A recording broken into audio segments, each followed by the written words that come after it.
네, 안녕하세요. 다이아투자그룹 박중사입니다. 먼저 이번 오늘의 특징주 시간에는 제낙스와 알파홀딩스 두 종목에 대한 얘기를 해볼까 합니다.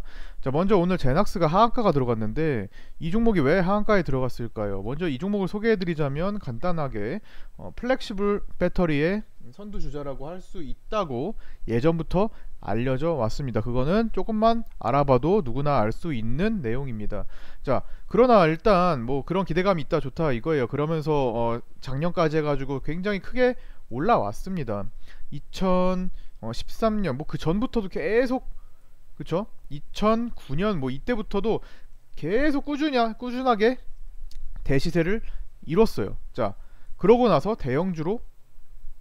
벤처기업의 대형주로서 코스닥 150까지 들고, 그쵸? 굉장히 음, 이제 시총도 꽤나 지금이 한 3,600억에 30% 떨어졌으니까 339, 한 2,600억 정도 되겠네. 2,500억 정도. 근데 사실 지금부터 한 3배 이상의 가격을 보였으니까 한 7, 8천억까지도 갔단 말이에요. 대형주로서의 어떤 자리를 잘 잡고 있었습니다. 올해 초까지만 해도요. 그런데 올해 총괄 4월달 1분기 지나고 2분기 들어갈 때 갑자기 굉장히 급락을 했어요. 갑자기 거래가 막 터지면서 하한가를 갔는데, 사실 그 다음 이때도 약간 의문의 하한가를 갔는데, 그 다음에 더 큰 거래량과 비슷한 어떻게 보면은 거의 똑같은 거래가 터지면서 돌아올렸습니다만 전일 음봉을 다 덮지는 못하고 다시 내리막을 걸었어요. 그리고 한참 동안 횡보를 하고 마치 누군가는 강하게 빠져나오기 위한 몸부림을 치는 듯 급등하기 시작해서 기존의 음봉이 강하게 떨어지기 이전 수준까지 회복을 시켜놨었습니다. 그때가 9월달이에요. 약 4개월간의 횡보 과정을 거쳐서 올라왔었습니다. 그런데 그게 얼마 유지 못하고 계속 밀렸습니다.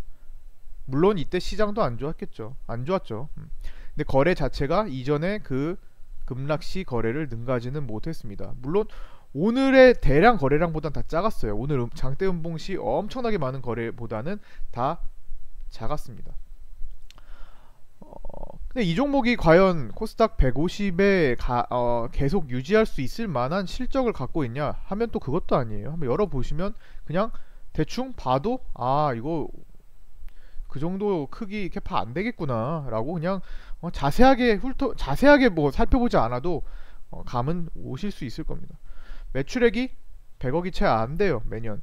영업이익 적자 지속형입니다. 그런데 시가총액은 7, 8천억까지 갔던 대형주, 그것도 코스닥 150 종목이었어요. 굉장히 의심을 해봐야 되고 위험하다는 판단을 했을 겁니다. 보유하고 있지 않았어야 했겠죠. 그러나 최근에 뭐 치고 올라와서 뭐 충분히 뭐 매매를 해서 갖고 있었을 수도 있어요. 뭐 그럴 법해요. 코스닥 대형주에서 조정받고 눌림목에 한 번씩 급등 나와주고 충분히 갖고 있어 볼만은 했습니다. 물론 이런 거 자세하게 실적 이런 거 안 따지고 그냥 단순히 차트로만 본다면요, 그렇죠? 그렇다고 하더라도 여기를 이탈했을 때는 뭔가 의심을 한번 해봤어야 합니다.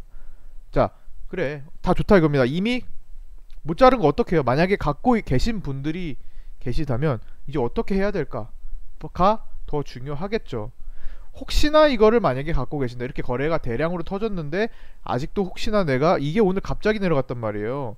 그래서 이때 잠깐 내가 체크를 못 해가지고 어디 일 보고 오니까 갑자기 하한가야. 어떻게 해야 돼? 어떻게 해야 돼요? 일단 첫 번째로는 나오는 데 집중을 해야 돼요. 왜? 이렇게 대량 거래로 장대 음봉이 터진 경우는 이때 보여줬던 것처럼 회복하기가 굉장히 힘듭니다. 기회가 되면 나와야 됩니다. 일단은 나와줘야 돼요.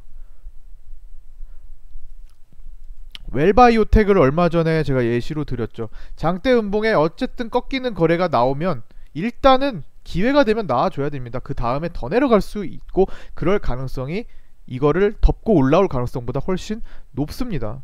왜 가능성이 높은 쪽으로 행동하지 않고 낮은 쪽에 자꾸만 걸려고 하세요? 일단은 지금의 자금을 지키세요. 제가 톱텍을 급락 나오기 전에 찝찝할 때 매도해 드렸죠. 이거 우리도 본전 탈출 못하신 분은 약손절이라도 일단은 위험하니까 끊고 나오시라고 말씀을 드렸습니다. 그러고 나서 우리 다 매도한 다음에 장대음봉 터졌어요. 거래 터진 장대음봉 나왔어요. 그러면 혹시나 갖고 계시더라도 그때 나와줘야 됩니다. 결국엔 이틀 뒤에 거래 정지로 들어가잖아요. 일단 거래 터진 장대음봉 손실 생각 마시고, 혹은 수익이 줄어들었다 생각 마시고 나오는 연습을 하세요. 그게 개인 투자자가 자금을 지키는 방법입니다. 시장 때문에 떨어지는 거 보통 일반적으로 거래가 안 붙어요. 그냥 천천히 떨어지는 경우가 더 많습니다. 거래 없이요. 시장 흐름에 맞춰서 떨어지는 경우가 많다는 겁니다. 그거는 주요 물량이 이탈되지 않았기 때문에 언제든지 다시 한번 재료를 동반하고 뉴스를 동반하고 공시를 동반해서 다시 한번 끌어올릴 만한 충분한 근거가 있습니다. 그러나 대량 거래 장대음봉은 일단은 나오는데 초점을 맞추시길 바랍니다. 그래서 일단은 혹시나 제낙스를 아직도 들고 계신 분이 계시다면 나오는데 최선을 다하시고요. 내일 조금이라도 반등이 나오는 양봉 흐름이 나온다, 그 이상을 바라지 마시고 일단은 나오시고 멀리서 내가 주주가 아닌 입장에서 한번 바라보세요. 객관적으로 한번 바라보세요. 주관적으로 바라보지 마시고 내가 이 주주로서 물려있는데 이 종목이 제발 올라갔으면 좋겠어 라는 마음 말고 객관적으로 나와서 판단해보세요. 이 종목이 내가 지금 들어가고 싶은지 제3자 입장에서 바라보세요. 사유는 증선이 검찰 고발이었습니다. 물론 회사에서 여기 보면은 그럴 만한 게 여기 보면 2015년 무평 산업과 부정거래 등을 이유로 검찰 고발한 것과 관련해 향후 조사에 성실히 응해 억울한 일이 없도록 적극적으로 대응하겠다. 회사의 대응을 말했습니다. 그래서 기존 사업은 원만하게 진행되고 있다라고 설명했습니다. 이건 당연히 회사 입장을 밝힐 수밖에 없는 겁니다. 그거와 별도로 거래 터진 장대음봉은 일단 피하고 보세요.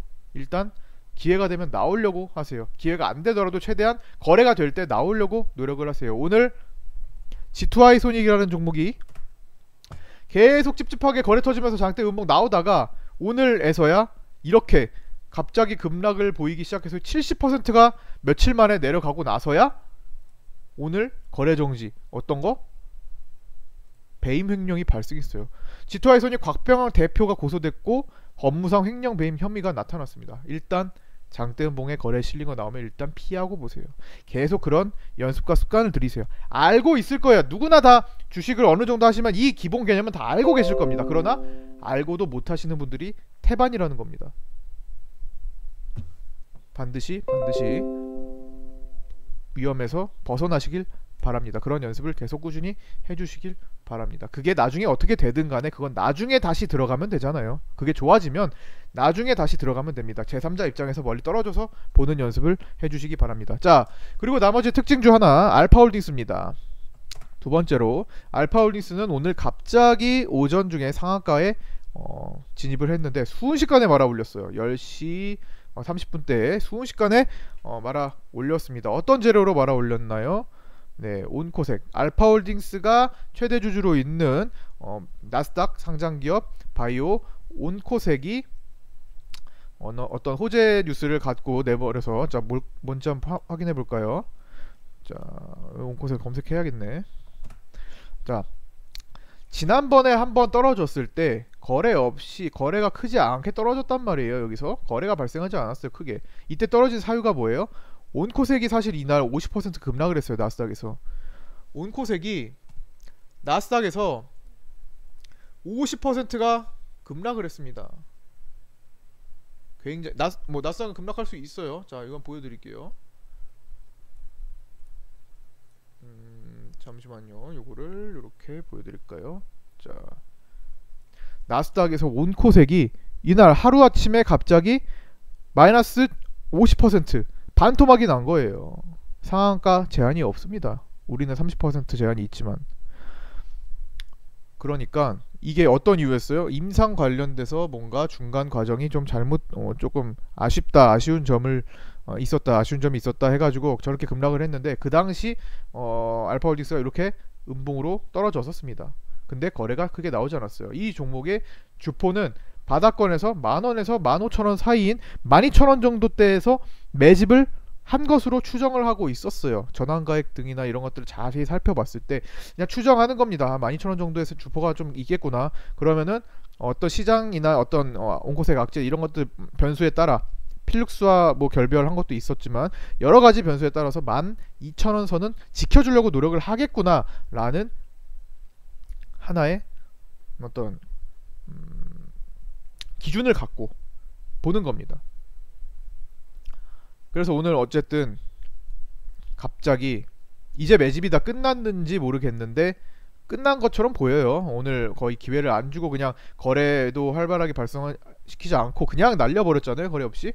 이 정도면은 이미 매집이 끝났다고 봅니다. 이런 과정에서 작년에 셀루메드가 저런 과정을 통해서 3연상을 날린 적이 있어요. 갑자기 상 보내면서 거래 없이, 거래 크지 않게 상 보내면서 점상 가고 상한가를 연상을 보낸 적이 있습니다. 물론 이런 것과는 같은 내용은 아니겠지만 알파홀딩스 역시 오늘 시간 상한가로 따라잡을 시간조차 안 주고 그냥 급격하게 날려버렸습니다. 개인 투자자가 많이 따라붙지 못했다는 겁니다. 어쨌든 매집이 다 끝났을 가능성에 대한 추정을 할 수도 있습니다. 자, 어떤 내용이었어요? 온코색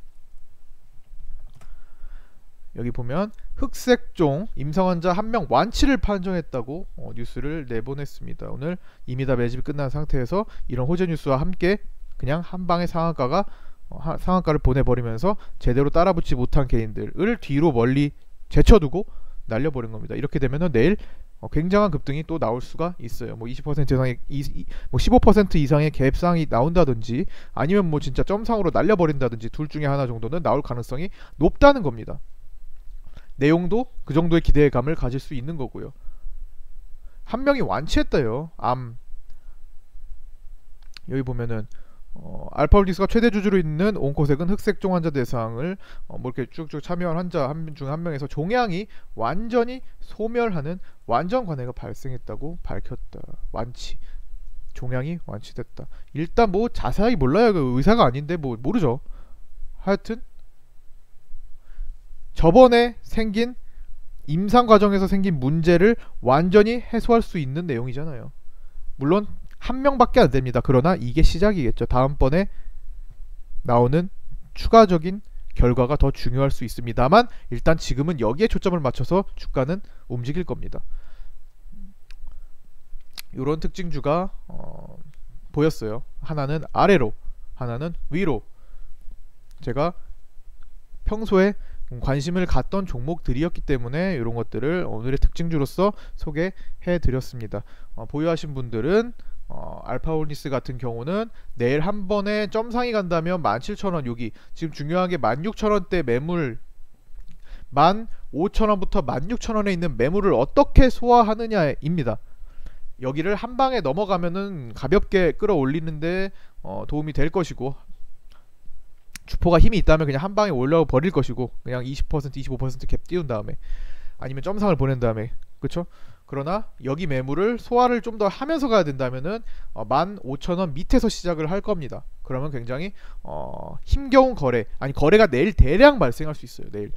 내일 완전히 거래량 대량 발생해서 눌려서 가는지 아니면 그냥 발생해서 밑구리 달고 그냥 날려버리는지, 오늘의 코센처럼요.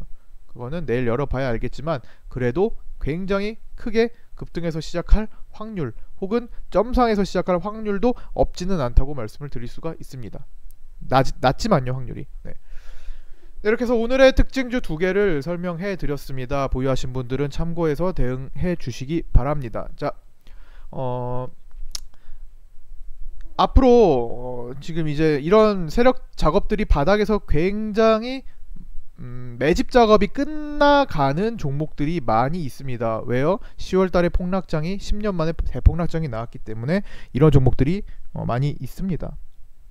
그런 것들, 매집이 임박한 것들을 주포 단가, 세력 단가를 추정해서 우리가 그것보다 아래 혹은 그 근방에서 모아볼 수 있다면 언제든지 대박주가 탄생할 수 있는 겁니다. 그 종목 우리 준비하고 있는 거 뭐 회원님들은 알고 계실 거예요. 아니면 제가 뭐 다시 소개를 드릴 겁니다. 연말부터 1월까지 집중적으로 세력 매집이 완료되는 구간에서 제가 꾸준히 매집을 시켜 드릴 겁니다. 그거 철저하게 모아 주시고요. 결과는 지난번 셀룸매드 비슷하게 터져버릴 수가 있고 적어도 40% 이상은 충분히 그냥 가볍게 나올 수 있는, 상한가봉에 그냥 갭 뜨면 40-50%예요. 그 정도 물량, 그 정도 흐름은 매집해서 나올 수 있을 만한 재료고 준비가 되어 있습니다. 자, 같이 하시죠. 네, 요거 관심 있으시면 밑에 구독하기 누르시고 밑에 저기 상담 신청 남겨주시기 바랍니다. 자, 여기서 마치도록 하겠습니다.